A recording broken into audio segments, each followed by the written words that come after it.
और बीजेपी का है, कल दौर हमारा होगा, कल दौर महराज मलिक का होगा, ये याद रखिए। आप जानते हैं कि महराज मलिक जो जनता की आवाज है, आज उसे सलाखों के पीछे बिठा दिया गया है। देखिए, ये परिहार सिर्फ एक व्यक्ति विशेष महराज मलिक के ऊपर नहीं है, ये परिहार आज जनता की आवाज के ऊपर है। और उस आवाज को, जो एक मजलूम की आवाज को आगे सत्ता तक रखने का एक माध्यम था, आज उसको उठा के सलाखों के पीछे बिठा दिया गया है।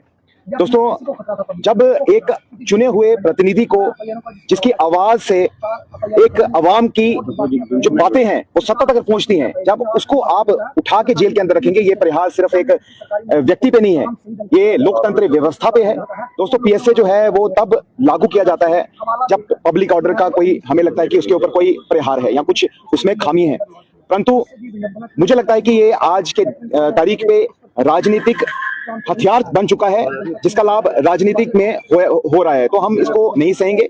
दोस्तों, आम आदमी पार्टी का हमेशा यही कहना रहा है और हमारी यही सोच रही है कि हमेशा जनता की आवाज को सरकार तक पहुंचाया जाए। परंतु आज हम प्रदर्शन कर रहे हैं अपने मुंह पे काली पट्टी डाल के कि जिस तरह से हमारी राइट टू स्पीच, हमें बात रखने की आजादी जो है उसको छीना जा रहा है, उस आवाज को दबाने के लिए जेलों की सलाखों के पीछे डाला जा रहा है, उसकी आज हम कड़ी निंदा के लिए यहाँ पे इकट्ठे हुए हैं। और हमारा अपना रोष एक साइलेंट तरीके से अपने मुंह में काली पट्टी बांध के इस सरकार को, जो सोई हुई सरकार है, जो ड्यूअल गवर्नमेंट यहाँ पे चल रही है, मुझे ये बताइए, क्या यही दिन देखने के लिए हमने सरकार को चुना था? जहाँ पे दो तरीके की सरकार चल रही है, एक एग्जीक्यूटिव की और एक लेजिस्लेचर की। अब जनता इस विडंबना में है कि वो कहाँ जाए, क्या वो लेजिस्लेटर के पास जाए जिनको उन्होंने चुना, जिनके ऊपर विश्वास दिलवाया, या फिर वो एग्जीक्यूटिव के पास जाए? तो ये जो ड्यूअल गवर्नमेंट जम्मू कश्मीर में चल रही है, इसके बीच में जो हमारी बेचारी जनता है वो पिस रही है।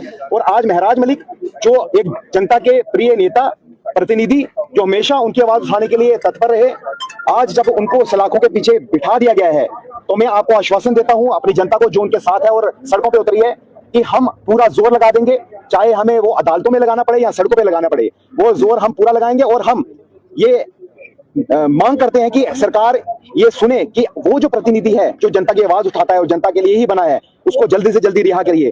नहीं तो ये जो प्रदर्शन है ये वैसे ही चलते रहेंगे और आवाज हम हमेशा सड़कों पे और न्यायालय में हमेशा उठाते रहेंगे। शुक्रिया। देखिए, आज का ये जो हमारा साइलेंट प्रोटेस्ट था, आपने देखा, हमारे जितने भी साथी थे, कभी भी हमने ये नहीं किया कि 200-300 लोग इकट्ठे बुलाए हों, जनता को परेशान किया हो।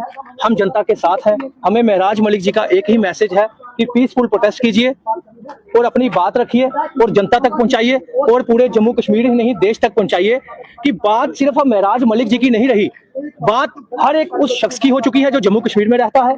बात ये आम आदमी पार्टी ही नहीं, पूरे जम्मू कश्मीर की पार्टियों की हो चुकी है। बात ये हर एक उस लीडर की हो चुकी है। बात ये हर एक सोशल एक्टिविस्ट की हो चुकी है जो ईमानदारी से दूसरे की आवाज उठाता है। की आवाज है, प्रोटेस्ट है उसका, जो ईमानदारी से दूसरों के लिए आवाज उठाता है।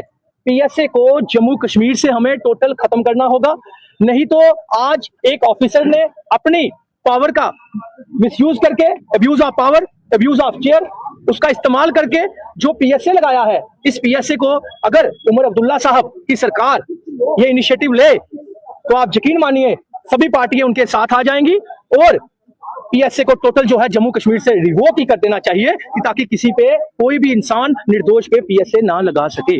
अब मुझे बताइए, जब पीएसए लगता है तो फिर वो पीएसए जो है वो कुछ दिनों के बाद, कुछ महीनों के बाद हाईकोर्ट उसको, हजारों पीएसए ऐसे हैं या 100 के हिसाब से पीएसए ऐसे हैं जो क्वैश हो जाते हैं और कुछ के नहीं भी होते। मुझे बताइए, जो 100 के क्वैश होते हैं तो इसका मतलब यही है ना कि पीएसए का नाजायज फायदा उठाया जा रहा है हमारा जम्मू कश्मीर में, जिस तरह महराज मलिक जी पे किया गया। एक छोटी सी गाली देने के ऊपर, अगर वैसे तो वो गाली नहीं है, अगर उनको लगा गाली तो उस पर एफआईआर दे सकते थे।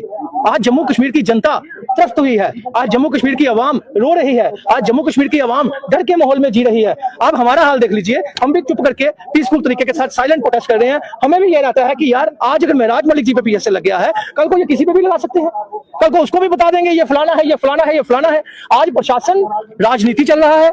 आज जम्मू कश्मीर की बीजेपी जो है वो आज अपना आप नहीं देख रही, दूसरों को देख रही है। लेकिन सत्ता एक जैसी नहीं रहती, टाइम वक्त एक जैसा नहीं रहता। कल को सत्ता भी पलटेगी, कल को सब कुछ होगा। आपने कहा था कि पाकिस्तान के साथ मैच हमारा नहीं होगा। आज पैसों की बारी आई और अमित शाह जी के बेटे वहां पे बैठे हुए हैं, चेयरमैन बनके या जो भी प्रेसिडेंट बनके, उन्होंने आज मैच भी रखवा दिया। आज उसके लिए भी हम हर्ट हुए हैं। क्यों? क्योंकि जब पहलगाम में आतंकवादियों ने हमला किया था तो वही महराज मलिक जी एक थे जिन्होंने अपनी देशभक्ति बताई थी और उन्होंने असेंबली में यह बात कही थी कि गोली का जवाब गोली से। अगर उन्होंने हमारे निर्दोष लोगों को मारा है तो उनको भी गोली मारकर जवाब दिया जाए। वो एक सिंगल महराज मलिक जी ने देश हित में हिंदुस्तानी होने का उन्होंने अपना एक सबूत दिया था। क्यों नहीं दिया भाजपा ने उस टाइम? क्यों नहीं दिया बाकियों ने उस टाइम? सिर्फ एक महराज मलिक अग्रेसिव होकर बोले थे कि गोली का जवाब गोली से।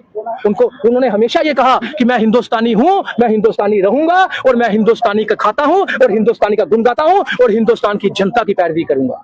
ये महराज मलिक जी का मैसेज है। और लम्हा आपको याद होगा, महराज मलिक जी ने जब लास्ट टाइम कठुआ में उनको लिया गया, उनका सिर्फ एक ही वर्ड था, लम्हा। उस लम्हे का मतलब समझाना चाहता हूं मैं। वो लम्हा होता है, उर्दू का वर्ड होता है दौर। आज दौर डीसी साहब का है, आज दौर बीजेपी का है, कल दौर हमारा होगा, कल दौर महराज मलिक का होगा। ये याद रखिए।